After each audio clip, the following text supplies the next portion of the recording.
Heureuse de vous retrouver pour cette nouvelle capsule sur la ligne du temps.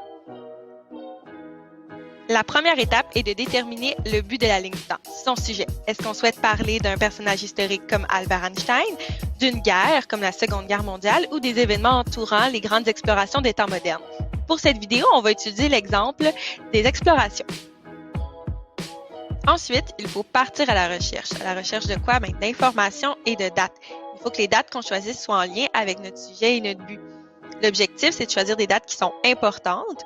Comme ici, pour notre exemple, on a choisi l'arrivée de Christophe Colomb en Amérique et le voyage de Jacques Cartier au Canada, qui sont directement en lien avec notre sujet. Il est désormais le temps de tracer ta ligne. Donc, tu peux sortir une règle, mettre ta feuille à l'horizontale et tracer une ligne d'environ 20 cm. Ta ligne peut être étroite ou tu peux la faire aussi épaisse, mais le plus important, c'est de ne pas oublier la flèche au bout à droite. Il est venu le temps de sortir ta calculatrice parce qu'il faut calculer une unité de mesure. Pour cela, il faut que tu prennes ta date la plus récente moins la date la plus ancienne. Pour notre exemple, c'est 1534 moins 1492 qui donne 42. Ensuite, il faut arrondir à la hausse ce chiffre. Donc ici, dans notre cas, ça nous donne 45.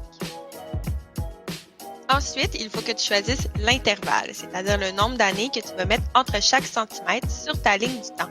L'objectif, c'est d'être capable de couvrir toute la période, donc le 45 ans qu'on a calculé tout à l'heure.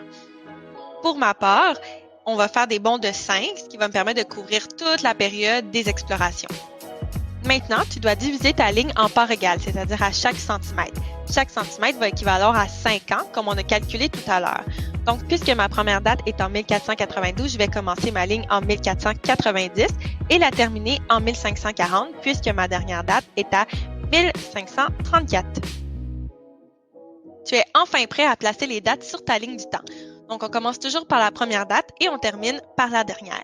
C'est important de les placer à la bonne place et de toujours écrire la date exacte à laquelle l'événement est arrivé et de décrire l'événement. Donc, par exemple, en 1492, c'est l'arrivée de Colomb en Amérique. Pour finir, tu dois choisir un titre en lien avec ton sujet et ton but de départ. Donc ici, étant donné qu'on parle des grandes explorations des temps modernes, eh bien, j'ai choisi le titre super original des grandes explorations des temps modernes. Félicitations, tu es passé maître dans l'art de la ligne du temps. À la prochaine!